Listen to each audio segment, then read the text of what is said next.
I chose to interview Dr. Brown because she is an extraordinary woman. I think anyone who meets her is just captivated by her personality and how intelligent she truly is. And these are the qualities in a woman that we need to mold and shape the minds of young girls all across the nation. Okay, can we start by talking about what university you graduated from and what led you to get to this point? Okay.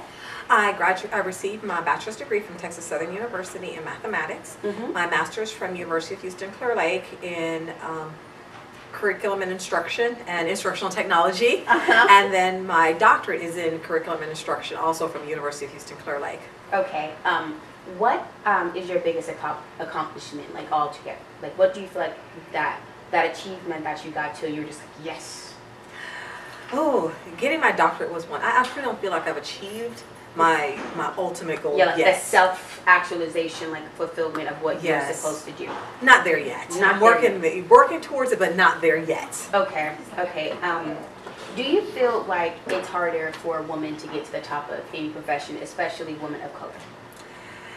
There are challenges. Definitely, there are challenges.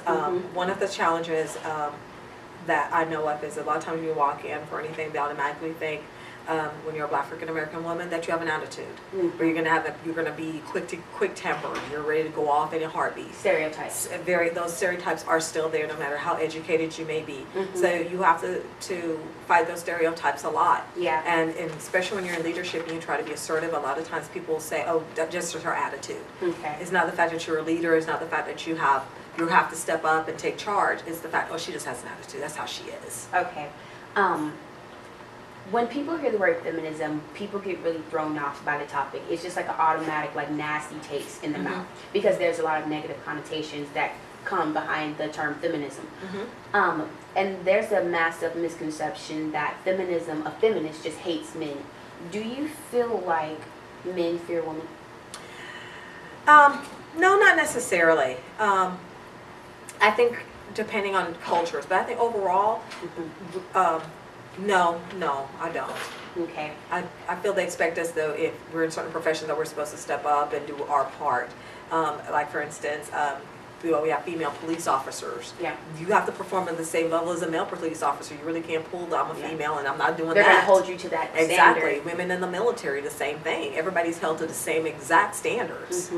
I feel like one of the problems today in our generation, there aren't enough female role models to kind of shape and mold the minds of young girls. And that's why I chose to interview you, because I thought you're an extraordinary woman and you're very intelligent. Oh, you're so sweet. And like, we need women like you to like kind of lead us into that path. Why do you think there aren't enough female role models to kind of guide women? Or what do you think what are the qualities of a female role model? I do think there are some out there, but the thing is, I don't think they're publicized enough is the issue. Yeah. I was amazed the other day when you think of, if you actually Google women in engineering, to see, I was so impressed the other day, because I ran into, and I hate to say I can't remember her name, but I'm really bad. Yeah, but I remember her accomplishment, and she's actually an African American young lady who came up with the idea of putting color in medicine for kids. How you can go, the flavors, the different flavors in medicine. You know, you can go to like Walgreens and they ask you, what flavor would you like for this to have? It was an African American girl who came up with that, and very young, in college. And there was also another one that I was so impressed by. This is also another young lady. She is not African American, however, but she's still, I'm impressed by women in general and what they do. And she's the one, if you look up, again, girls in engineering, she came up with this, and I cannot think of the toy, what it's called.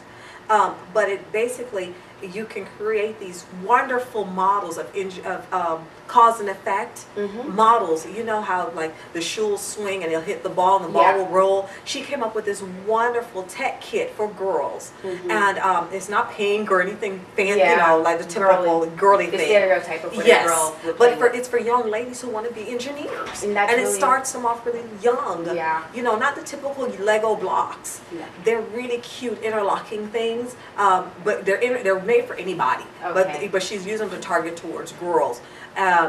But as a young lady who came up with that to make sure our girls who are very scientific minded can actually start thinking along those lines. And I think that's really cool because there are like achievements being made by women and they haven't been publicized that much. Yes. And it really sucks that we portray women in the media a certain type of way, but we don't actually portray like the achievements. And that leads me to my next question. How do you think women are portrayed in the media? Do you feel like we're seen as certain symbols instead of, you know, like smart, intelligent women? Of course. The media always picks us out to be the, what do they do? I mean, they really do you have focus the Barbie doll. Yeah, the size 2 waist, eating a hamburger. Exactly. Unrealistic image. You're giving these false implications to young girls about how a woman is supposed to look. Exactly. And yes, it's a big problem with the insecurity and confidence. The other day I'm still dumbfounded and baffled the other day because they actually spent time in the news report talking about the gap. The thigh gap. The thigh gap. Yes. And I'm like, seriously? The thigh gap? Thank you for bringing that up because there's actually, it's become an epidemic. Like having a gap in between your thighs makes you beautiful. And it's that thing that kind of... But that's not realistic. It's not realistic, and it breaks my heart because a little girl sitting down might not know that it's realistic, and in her entire life she wants that thigh gap, like she would do anything for it, and that's just like really sickening to me, and it kind of like hurts my feelings. What is that? That is really gross. Yeah, you're not naturally made like that. And it's telling them that being pretty is better than being smart. Exactly. Having a boyfriend is better than having an education. And that's not, it's biased propaganda just like being fed to us on a daily basis. Yes. And that's what we need to steer away from as women. I totally agree.